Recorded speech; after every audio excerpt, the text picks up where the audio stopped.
सियावर रामचंद्र की जय। सियावर रामचंद्र की जय। মঞ্চে উপস্থিত শ্রদ্ধেয় ব্যক্তিবর্গ, সমস্ত সাধু সন্ন্যাসী এবং ঋষিগণ, এখানে যারা উপস্থিত এবং বিশ্বের নানা প্রান্ত থেকে আমাদের সঙ্গে যারা যুক্ত হয়েছেন, সমস্ত রাম ভক্তরা, আপনাদের সবাইকে প্রণাম, সবাইকে রাম রাম।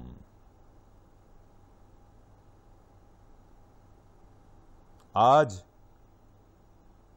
আমাদের রাম এসে গেছেন।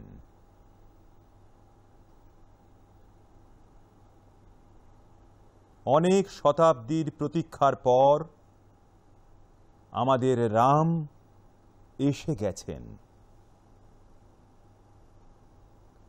অনেক শতাব্দীর অভূতপূর্ব ধৈর্য, অগণিত আত্মবলিদান, ত্যাগ এবং তপস্যার পর আমাদের প্রভু রাম এসে গেছেন। এই শুভ মুহূর্ত উপলক্ষে আপনাদের সবাইকে, সমস্ত দেশবাসীকে অনেক অনেক শুভেচ্ছা। আমি একটু আগেই গর্ভগৃহে ঈশ্বরীয় চেতনার সাক্ষী হয়ে আপনাদের সামনে এসে উপস্থিত হয়েছি। কত কিছু বলার আছে, কিন্তু কণ্ঠ অবরুদ্ধ হয়ে আসছে। আমার শরীর এখনো স্পন্দিত হচ্ছে, চিত্ত এখনো সেই মুহূর্তে লীন হয়ে আছে।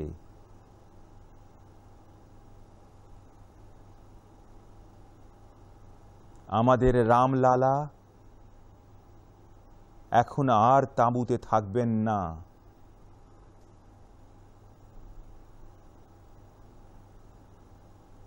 আমাদের রামলালা এখন এই অনিন্দ্য সুন্দর মন্দিরে থাকবেন। আমার দৃঢ় বিশ্বাস, অপার শ্রদ্ধা থেকে আমি অনুভব করছি, যা হয়েছে তার অনুভূতি দেশের, বিশ্বের কোনায় কোনায় যত রাম ভক্ত রয়েছেন তারাও অনুভব করছেন। এই মুহূর্তটি অলৌকিক, এই মুহূর্তটি পবিত্রতম। এই আবহ, এই পরিবেশ, এই প্রাণশক্তি, এই মুহূর্ত, এ সব কিছুই আমাদের ওপর প্রভু শ্রীরামের আশীর্বাদ স্বরূপ। 22শে জানুয়ারি 2024-এর এই সূর্য একটি অদ্ভুত আভা নিয়ে এসেছে। 22শে জানুয়ারি 2024 এটি নিছকই ক্যালেন্ডারে লেখা একটি তারিখ নয়, এটি একটি নতুন কালচক্রের উদ্গম দিবস।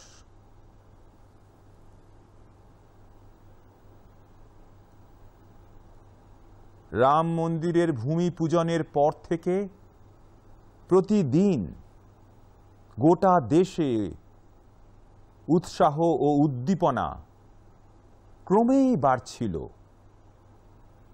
এই মন্দিরের নির্মাণ কার্য দেখে দেশবাসীর মনে প্রতিদিন একটি নতুন বিশ্বাস জন্ম নিচ্ছিল। আজ আমাদের অনেক শতাব্দীর সেই ধৈর্যের ফল পেয়েছি। আজ আমরা শ্রীরামের জন্য মন্দির পেয়েছি। দাসত্বের মানসিকতাকে ফেলে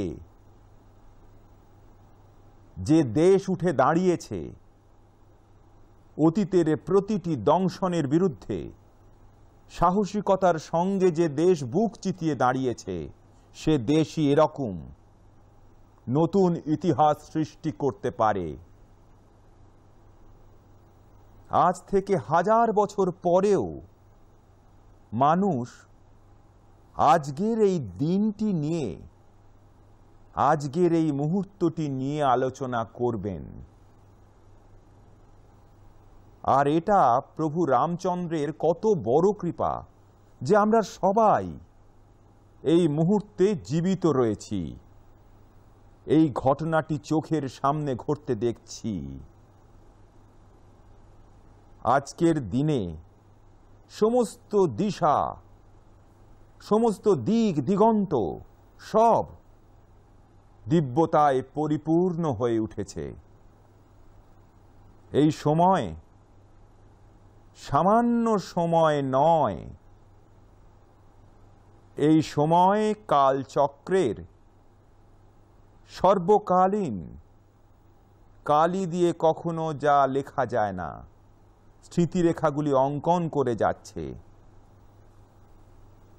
বন্ধুগণ, আমরা সবাই জানি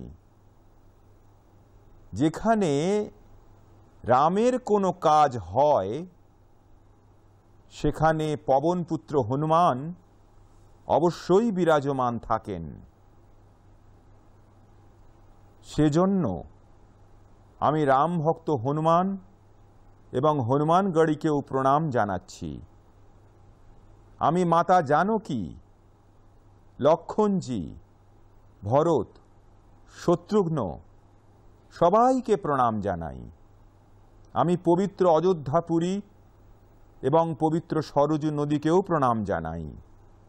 আমি এই মুহূর্তে যে দৈব প্রভাব অনুভব করছি, যাদের আশীর্বাদে এই মহান কার্য সম্পন্ন হচ্ছে, যে দিব্য আত্মারা, যে দৈবী বিভূতিরাও এই সময় আমাদের চারপাশে উপস্থিত রয়েছেন, আমি সমস্ত দিব্য চেতনার অস্তিত্বকেও কৃতজ্ঞতা সহকারে প্রণাম জানাই। আমি আজ প্রভু শ্রীরামের কাছেও ক্ষমা প্রার্থনা করছি। আমাদের পৌরুষ, আমাদের ত্যাগ, তপস্যায় যদি কিছু ত্রুটি থেকে গিয়ে থাকে, আমরা যেহেতু এত শতাব্দী ধরে এই কাজ করে উঠতে পারিনি,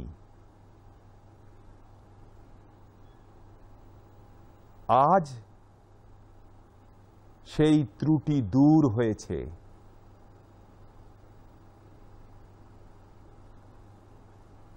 আমার দৃঢ় বিশ্বাস প্রভু রাম আজ অবশ্যই আমাদের ক্ষমা করবেন, ক্ষমা করবেন। আমার প্রিয় দেশবাসী, ত্রেতা যুগে রামের আগমন নিয়ে সন্ত তুলসীদাসজি লিখেছিলেন, প্রভু বিলোকি হর্ষে পুরবাসী, জনিত বিয়োগ বিপত্তি সব নাশী। অর্থাৎ প্রভুর আগমন দেখেই সমস্ত অযোধ্যাবাসী, সমগ্র দেশবাসী আনন্দ উল্লাসে মত্ত হয়ে ওঠে। দীর্ঘ বিয়োগের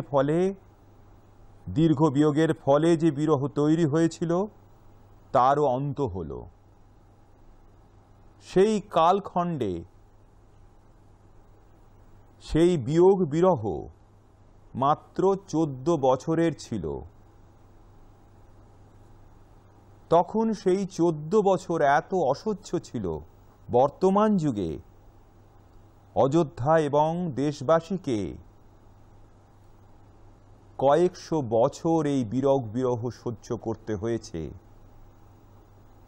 আমাদের অনেক প্রজন্ম এই বিরহ সহ্য করেছে, ভারতের সংবিধানে তার প্রথম সংস্করণে ভগবান রাম বিরাজমান। সংবিধান বাস্তবায়িত হওয়ার পরও কয়েক দশক ধরে প্রভু শ্রীরামের অস্তিত্ব নিয়ে আইনি লড়াই চলে। আমি ভারতের বিচার ব্যবস্থার প্রতি কৃতজ্ঞতা জ্ঞাপন করতে চাই, যারা বিচারের সম্মান রক্ষা করেছেন।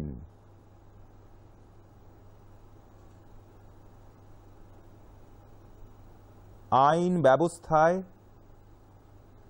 প্রভু রামের মন্দিরও আজ সমস্ত রকম আইন মেনেই গড়ে উঠেছে। বন্ধুগণ, আজ দেশের প্রতিটি গ্রামে একসঙ্গে কীর্তন, রাম সংকীর্তন হচ্ছে। আজ প্রতিটি মন্দিরে উৎসব হচ্ছে, পরিচ্ছন্নতা অভিযান চালানো হচ্ছে। গোটা দেশ আজ দীপাবলি পালন করছে। আজ সন্ধ্যায় দেশের প্রতিটি বাড়িতে রামজ্যোতি প্রজ্বলিত করার প্রস্তুতি চলছে। গতকালই শ্রীরামের আশীর্বাদে আমি ধনুষ্কড়িতে রাম সেতুর সূচনা বিন্দু অরিচাল মুনাইয়ে ছিলাম। যে মুহূর্তে প্রভু রাম সমুদ্র পার করতে বেরিয়েছিলেন, তখন একটা মুহূর্ত ছিল যা কালচক্রকে বদলে দিয়েছিল। আমি সেই ভাবময় মুহূর্তকে অনুভব করার বিনম্র প্রচেষ্টা চালাচ্ছিলাম। সেখানে আমি পুষ্প বন্দনা করেছি। সেখানে আমার মনে একটা বিশ্বাস জেগে ওঠে যে সেই সময় কেবল কালচক্র গতি বদলেছিল, একই রকমভাবে আজ কালচক্রের গতি আবার বদলাবে আর শুভ দিশায় এগিয়ে যাবে। আমার ব্যক্তিগত 11 দিনের কঠোর ব্রত অনুষ্ঠানের সময় আমি সেই অঞ্চলগুলির চরণ স্পর্শ করার চেষ্টা করেছি যেখানে যেখানে প্রভু রামের পদচিহ্ন পড়েছে। তা সে নাসিকের পঞ্চবটি ধাম হোক, কিংবা কেরালার পবিত্র ত্রিপ্রায়র মন্দির, অন্ধ্রপ্রদেশের লেপাক্ষী মন্দির, শ্রীরঙ্গমের রঙ্গনাথ স্বামী মন্দির, রামেশ্বরমে শ্রী রামনাথ স্বামী মন্দির, কিংবা ধনুষ্কড়ি। আমার সৌভাগ্য যে এই পবিত্র মন নিয়ে আমি সাগর থেকে সরজু পর্যন্ত যাত্রার সুযোগ পেয়েছি। সাগর থেকে সরজু পর্যন্ত প্রত্যেক জায়গায় রাম নামের সেই উৎসবের আবহ গড়ে উঠেছে। প্রভু রাম তো ভারতের আত্মার প্রতিটি কণার সঙ্গে যুক্ত রয়েছেন। প্রভু রাম ভারতবাসীর অন্তর মনে বিরাজ করেন। আমরা ভারতের যে কোনো জায়গায় যে কোনো মানুষের অন্তরাত্মাকে যদি স্পর্শ করি, তাহলে এই একতাকে অনুভব করব, আর এই ভাব সর্বত্র দেখতে পাব। এর থেকে উৎকৃষ্ট, এর থেকে বেশি দেশকে ঐক্যবদ্ধ করার সূত্র আর কি হতে পারে? আমার প্রিয় দেশবাসী, দেশের প্রতিটি কোণা থেকে ভিন্ন ভিন্ন ভাষায় রামায়ণ শোনার সুযোগ আমি পেয়েছি। কিন্তু বিশেষ করে গত 11 দিনে ভিন্ন ভিন্ন ভাষায় ভিন্ন ভিন্ন রাজ্যে বিশেষ রূপে রামায়ণ শোনার সৌভাগ্য হয়েছে। রামকে পরিভাষিত করে ঋষিরা বলেছেন, রমন্তে ইয়স্মিন ইতি রামঃ, অর্থাৎ যার মধ্যে আমরা লীন হয়ে যাই তাই রাম। রাম জনগণের স্মৃতিতে পরব থেকে শুরু করে পরম্পরা পর্যন্ত সর্বত্র লীন হয়ে আছেন। প্রত্যেক যুগের মানুষ রামকে নিয়ে বেঁচেছেন। প্রত্যেক যুগের মানুষ নিজস্ব ভাষায়, শব্দে, নিজের মতো করে রামের অভিব্যক্তিকে অনুভব করেছেন। আর এই রামরস জীবন প্রবাহের মতোই নিরন্তর প্রবাহিত হয়েছে। প্রাচীনকাল থেকে ভারতের প্রত্যেক প্রান্তের মানুষ রাম রসে আচমন করে গেছেন। এই রাম কথা অসীম, এই রামায়ণও অনন্ত। রামের আদর্শ, রামের মূল্যবোধ, রাম থেকে পাওয়া শিক্ষাগুলি দেশের সর্বত্র একই রকম। প্রিয় দেশবাসী, আজ এই ঐতিহাসিক সময়ে দেশ সেই ব্যক্তিদেরও স্মরণ করছে যাদের কার্য এবং সমর্পণের ফলেই আজ আমরা এই শুভ দিন দেখতে পাচ্ছি। রাম মন্দির নির্মাণের এই কর্মযজ্ঞে কত মানুষের ত্যাগ এবং তপস্যা সুফলদায়ক হয়েছে। সেই অগণিত রাম ভক্তদের, সেই অগুন্তি কর সেবকদের, সেই অগুন্তি সাধু মহাত্মাদের কাছে আমরা সবাই ঋণী। বন্ধুগণ, আজকের এই শুভ মুহূর্ত, এই উৎসবের মুহূর্ত অবশ্যই, কিন্তু এর পাশাপাশি এই মুহূর্ত ভারতীয় সমাজের পরিপক্কতা বোধের মুহূর্ত। আমাদের জন্য এই সুযোগ শুধু বিজয়ের মুহূর্ত নয়, বিনয়ের মুহূর্ত। বিশ্বের ইতিহাস সাক্ষী যে অনেক দেশ নিজেরই ইতিহাসে জড়িয়ে আটকে পড়েন। সেই দেশগুলি যখনই তাদের ইতিহাসের জড়িয়ে পড়া গিঁটগুলি খোলার চেষ্টা করেছে, তখন অনেক কষ্টে সাফল্য এসেছে। অনেকবার তো এরকম হয়েছে যে আগের থেকে বেশি কঠিন পরিস্থিতির সৃষ্টি হয়েছে, কিন্তু আমাদের দেশে ইতিহাসের এই গিঁটকে যে নিষ্ঠা ও যে আবেগ দিয়ে খোলা হয়েছে, তা বলে যে আমাদের ভবিষ্যৎ আমাদের অতীতের থেকেও বেশি সুন্দর হতে চলেছে। একদিন এমন সময়ও ছিল যখন কিছু মানুষ বলতেন যে রাম মন্দির নির্মাণ করলে দেশে আগুন লেগে যাবে। এরকম মানুষেরা ভারতের সামাজিক মনোভাবের পবিত্রতাকে অনুভব করতে পারেননি। রামলালার এই মন্দির নির্মাণ ভারতীয় সমাজের শান্তি, ধৈর্য, পারস্পরিক সদ্ভাব এবং সমন্বয়েরও প্রতীক। আমরা দেখতে পাচ্ছি এই নির্মাণ কোনো আগুনকে জন্ম দিচ্ছে না, বরং শক্তির জন্ম দিচ্ছে। এই রাম মন্দির নির্মাণ সমাজের প্রত্যেক বর্গকে একটি উজ্জ্বল ভবিষ্যতের পথে এগিয়ে যাওয়ার প্রেরণা নিয়ে এসেছে। আমি আজ সেই মানুষদের আহ্বান জানাবো, আসুন আপনারা অনুভব করুন, আপনাদের ভাবনাকে পুনর্বিচার করুন। রাম আগুন নয়, রাম শক্তি। রাম শক্তি।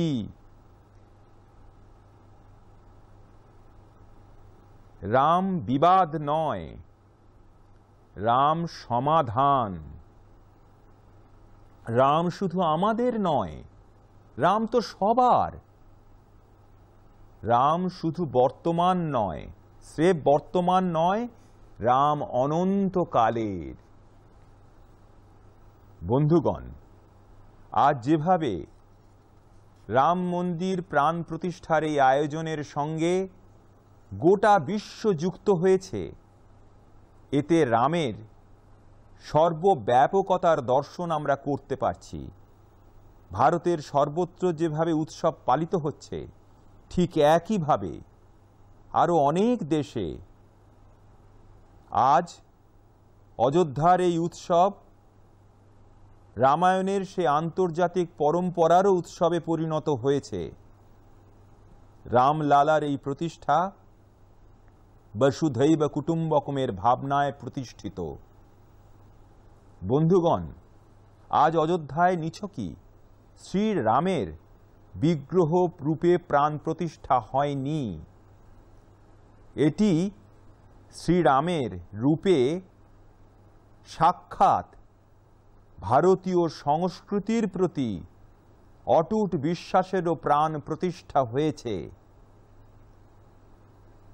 এটি সাক্ষাৎ নানা মানবিক মূল্যবোধ এবং নানা মহান আদর্শেরও প্রাণ প্রতিষ্ঠা। এই মূল্যবোধগুলির, এই আদর্শগুলির প্রয়োজনীয়তা আজ গোটা বিশ্বের। সর্বে ভবন্তু সুখিনা, এই সংকল্প আমরা কয়েক শতাব্দী ধরে উচ্চারণ করে আসছি। আজ সেই সংকল্প রাম মন্দির রূপে সাক্ষাৎ আকার পেয়েছে। এই মন্দির মাত্র নিছকই একটি দেব মন্দির নয়, এটি ভারতের দৃষ্টির, ভারতের দর্শনের, ভারতের দিক দর্শনেরও মন্দির। এটি রামরূপে রাষ্ট্রীয় চেতনার মন্দির। রাম ভারতের আস্থা, রাম ভারতের আধার, রাম ভারতের বিচার, রাম ভারতের বিধান, রাম ভারতের চেতনা, রাম ভারতের চিন্তন, রাম ভারতের প্রতিষ্ঠা, রাম ভারতের প্রতাপ। রাম একটি প্রবাহের নাম, রাম একটি প্রভাবের নাম। রাম যেমন নেতি, রাম তেমনি নীতিও। রাম যেমন নিত্যতা, রাম তেমনি নিরন্তরতাও। রাম বিভু, রাম বিশদ, রাম ব্যাপক, রাম বিশ্ব, রাম বিশ্বাত্মা। আর সেজন্য যখন রামের প্রতিষ্ঠা হয়, তখন তার প্রভাব অনেক বছর বা শতাব্দী পর্যন্তই সীমাবদ্ধ থাকে না, তার প্রভাব হাজার হাজার বছর ধরে থাকে। মহর্ষি বাল্মীকি বলেছিলেন, রাজ্যম 10 সহস্রাণি প্রাপ্য বর্ষাণি রাঘবঃ। অর্থাৎ রাম 10,000 বছরের জন্য রাজ্যে অধিষ্ঠিত হয়েছেন। অর্থাৎ হাজার হাজার বছরের জন্য রাম রাজ্য স্থাপিত হল। যখন ত্রেতায় রাম এসেছিলেন, তখন কয়েক হাজার বছরের জন্য রাম রাজ্য স্থাপন হয়েছিল। হাজার হাজার বছর ধরে রাম গোটা বিশ্বকে পথ দেখিয়ে গেছেন। আর সেজন্য আমার প্রিয় দেশবাসী, আজ অযোধ্যা ভূমি আমাদের সকলের উদ্দেশ্যে, প্রত্যেক রাম ভক্তের উদ্দেশ্যে, প্রত্যেক ভারতবাসীর উদ্দেশ্যে কিছু প্রশ্ন করেছে। শ্রীরামের অনিন্দ্য সুন্দর মন্দির তো গড়ে উঠল, এখন কি হবে? অনেক শতাব্দীর অপেক্ষা তো শেষ হলো, এখন কি হবে? আজকের এই অনুষ্ঠান উপলক্ষে যত দেবতা এবং যত দৈবিক আত্মা আমাদের আশীর্বাদ দেওয়ার জন্য উপস্থিত হয়েছেন, আমরা দেখতে পাচ্ছি যে তারা কি আমাদের কাছ থেকে এমনি বিদায় নেবেন? না, কখনোই না। আজ আমি সমস্ত পবিত্র মন নিয়ে অনুভব করছি যে কালচক্র পরিবর্তিত হচ্ছে। এটি অত্যন্ত সুখকর সংযোগ যে আমাদের প্রজন্মকে একটি কালজয়ী পথের শিল্পী রূপে বেছে নেওয়া হয়েছে। হাজার বছর পর যে প্রজন্ম আসবে তারাও আমাদের এই রাষ্ট্র নির্মাণের কাজগুলিকে স্মরণ রাখবে। সেজন্য আমি বলতে চাই যে এটাই সময়, প্রকৃত সময়। আমাদের আজ থেকে, এই পবিত্র সময় থেকে আগামী 1000 বছরের জন্য ভারত নির্মাণের ভিত্তিপ্রস্তর স্থাপন করতে হবে। মন্দির নির্মাণ থেকে এগিয়ে এখন আমাদের সমস্ত দেশবাসীকে এই একটি মুহূর্ত থেকে সক্ষম ও সমর্থ অনিন্দ্য সুন্দর দিব্য ভারত গড়ে তোলার শপথ নিতে হবে।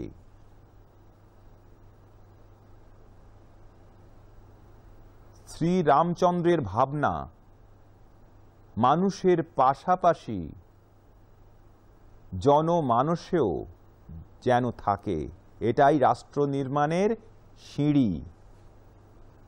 বন্ধুগণ, আজকের যুগের চাহিদা হলো আমাদের নিজেদের অন্তঃকরণকে প্রসারিত করতে হবে।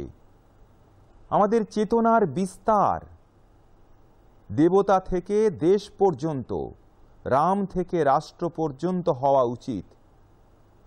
হনুমানজির ভক্তি, হনুমানজির সেবা, হনুমানজির সমর্পণ, এই ধরনের গুণগুলিকে যাদের বাইরে থেকে খুঁজে আনতে হয় না, প্রত্যেক ভারতবাসীর মনের ভক্তি, সেবা এবং সমর্পণের এই ভাব সমর্থ, সক্ষম, অনিন্দ্য সুন্দর দিব্য ভারতের আধার হয়ে উঠবে।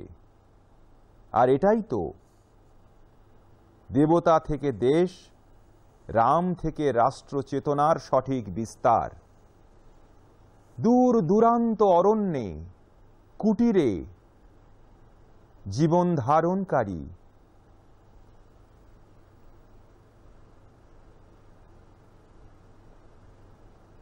আমার আদিবাসী মা শবরীর তপস্যার কথা মনে পড়তেই অপ্রতিম বিশ্বাস জেগে ওঠে। মা শবরী তো কবে থেকে বলে আসছিলেন রাম আসবে।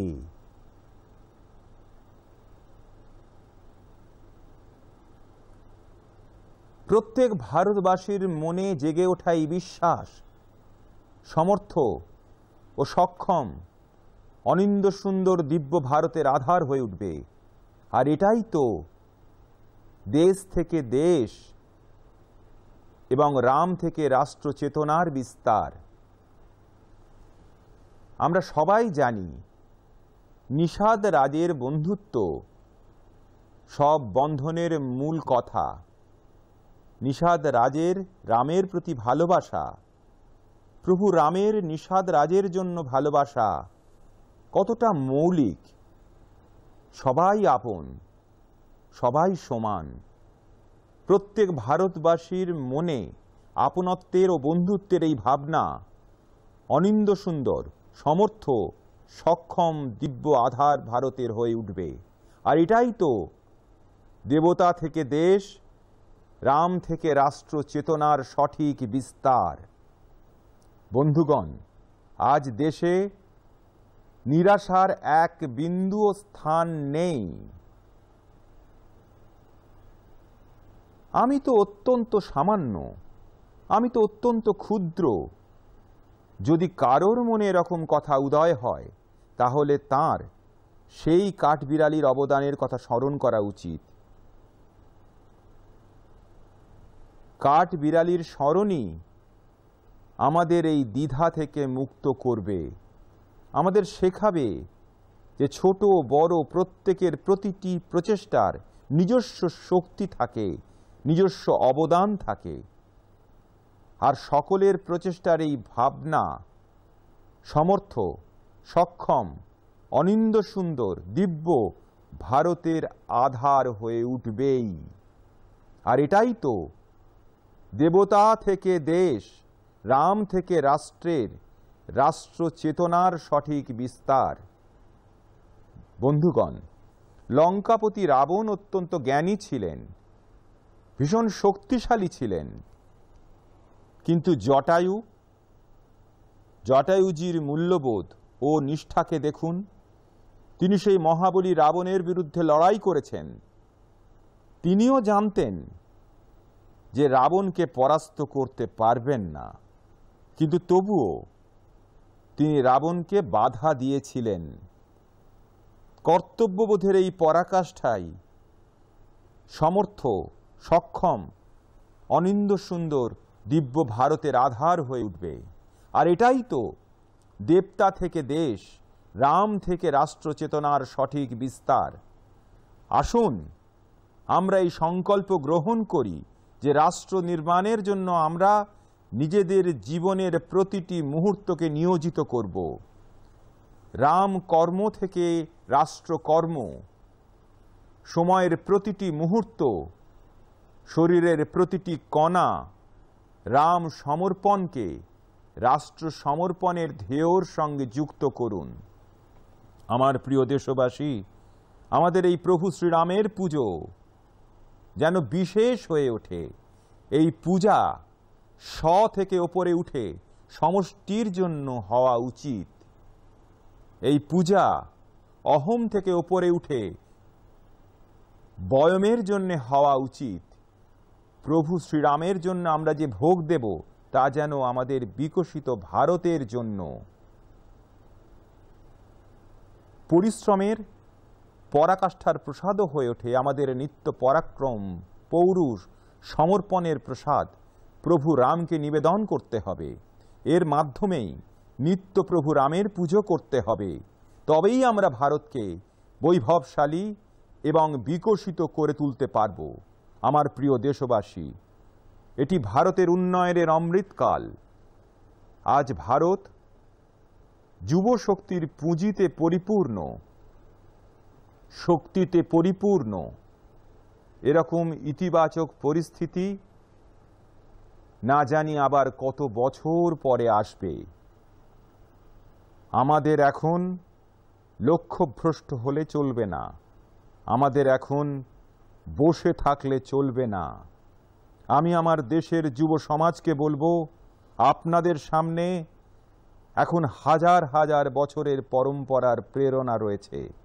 আপনারা ভারতের সেই প্রজন্মের প্রতিনিধিত্ব করছেন যারা চাঁদে ত্রিবর্ণ রঞ্জিত পতাকা উত্তোলন করেছে, যারা 15 লক্ষ কিলোমিটার যাত্রা সম্পূর্ণ করে সূর্যের কাছে গিয়ে মিশন আদিত্যকে সফল করে তুলেছেন, যারা আকাশে তেজস, সাগরে বিক্রান্ত এর মাধ্যমে দেশের জাতীয় পতাকার শৌর্য বাড়াচ্ছেন। আমাদের ঐতিহ্য নিয়ে গর্ব করে আপনাদের ভারতের নতুন প্রভাতকে আনতে হবে। পরম্পরার পবিত্রতা আর আধুনিকতার অনন্ততা উভয় পথেই এগিয়ে গিয়েই ভারত সমৃদ্ধির লক্ষ্যে পৌঁছবে। আমার বন্ধুগণ, আগামী সময় এখন সাফল্যের সময়, আগামী সময় এখন সিদ্ধির সময়। এই অনিন্দ্য সুন্দর রাম মন্দির সাক্ষী হয়ে উঠবে ভারতের উৎকর্ষের, ভারতের উদয়ের। এই অনিন্দ্য সুন্দর রাম মন্দির সাক্ষী হয়ে উঠবে অনিন্দ্য সুন্দর ভারতের অভ্যুদয়ের, বিকশিত ভারতের।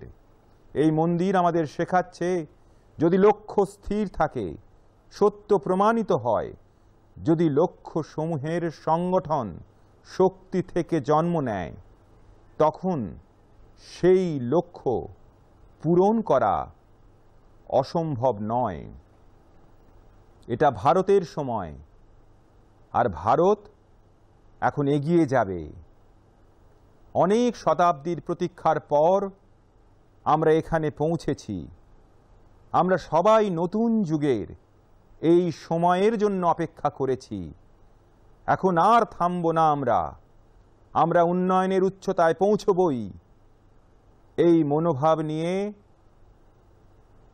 রামলালার চরণে প্রণাম জানিয়ে আপনাদের সবাইকে অনেক অনেক শুভকামনা জানাই। সমস্ত সন্ন্যাসীদের চরণে আমার প্রণাম। सियावर रामचंद्र की, सियावर रामचंद्र की, सियावर रामचंद्र की।